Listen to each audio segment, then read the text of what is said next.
Ivan Ivanovich, can you describe little Orpheus to me? Of course. It was large and round and had something of a disagreeable smell. I was referring to its technical specification. Well, General, I am no man of science, but it had this radio thing that I was supposed to use to let the surface know I had arrived, and some sort of battery wrapped in this lead box. But I was told to not touch anything under any circumstances, and I did notice the engineers who worked on it were quite a shifty bunch.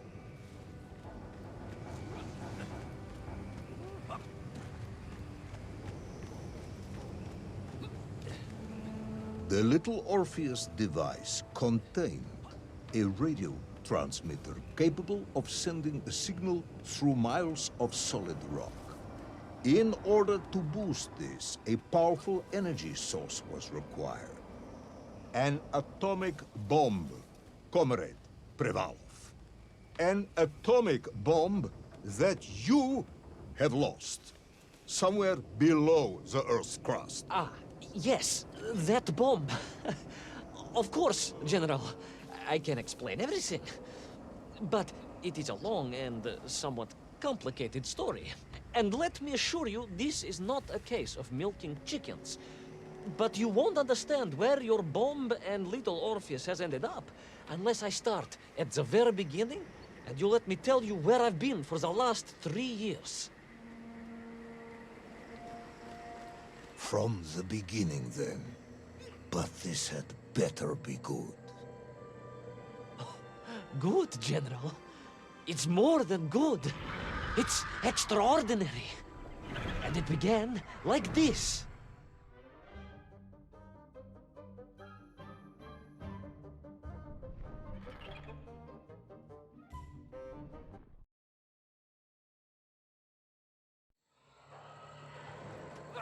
An extraordinary sight. I realized this must be the fabled land of Plutonia, as documented by the brilliant scholar Obruchev. A trail of destruction carved by the rocket drill led down into the wild and mysterious jungle. The rocket drill itself must have snapped in half somewhere below Kamchatka, and little Orpheus bounced out and became lost in that prehistoric forest. If I was ever to get home, my mission was clear: to find little Orpheus.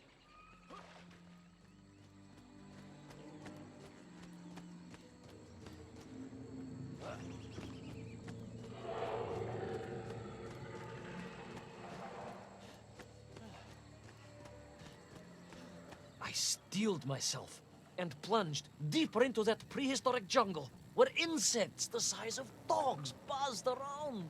Dogs? What sort of dogs? I beg your pardon, General? Large dogs or small dogs? Big like an ovcharka or small like a barlonka? Does it really matter? Of course. Detail is all important. Ovcharka then, General. The size of an ovcharka. I find that very hard to believe. Would you find it easier if they were the size of a balanka? No. But I am enjoying your attempts to persuade me.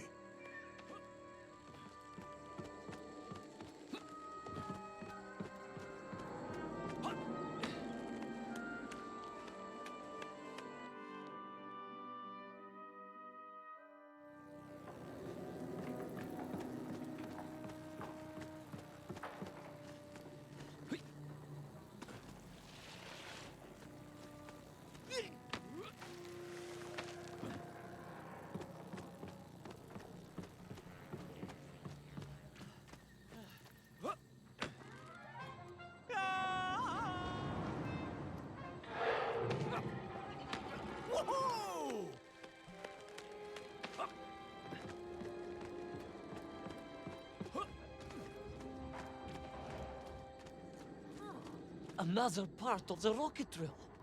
But still no sign of little Orpheus.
trees, I could see huge beasts, larger and more ancient than any known to our modern times.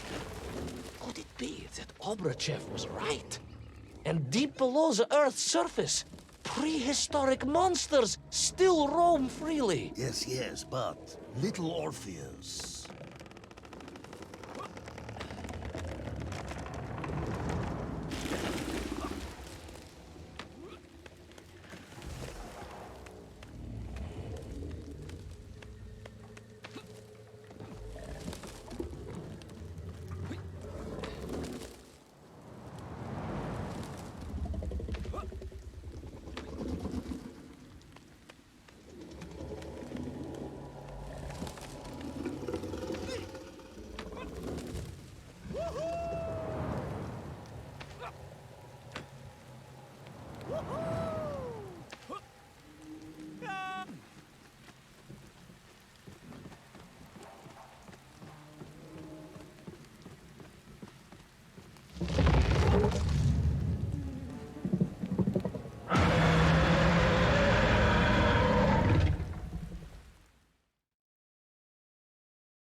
Terrible lizard intent on making a snack of me was none other than the most awful of the monsters, the Tyrannosaurus Rex. Oh, now you are an expert on dinosaurs. Oh, hardly an expert, General. Just educated by the best schools in the world, like all good socialists. And I remembered one crucial thing. I'm listening. Well, its greed is without bottom, its hunger is ferocious, but its brain is absolutely tiny. So, it can roar and roar as much as it likes, but it will never be a match for the sharpened mind of the good Soviet worker. All I needed was a plan to outwit the monster.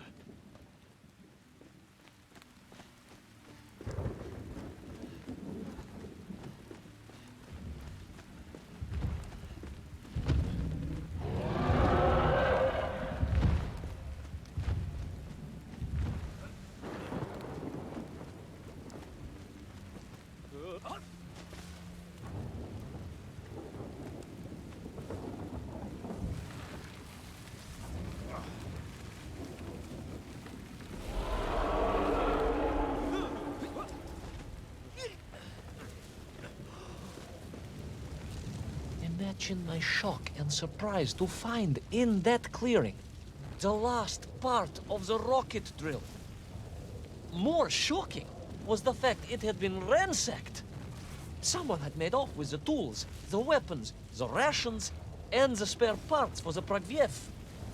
I began to suspect foul play. Perhaps little Orpheus was not lost at all, but stolen. All I could do was follow the trail further into Plutonia.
So we all agree this was the fabled land of Plutonia, do we? I don't remember accepting that. I will admit it might not have been Plutonia if you are prepared to accept the dinosaur. This isn't a negotiation, Ivan Ivanovich. You can disagree all you like, but there's very little you can do to persuade me it wasn't a dinosaur. I might not be able to persuade you, but I can always have you shot.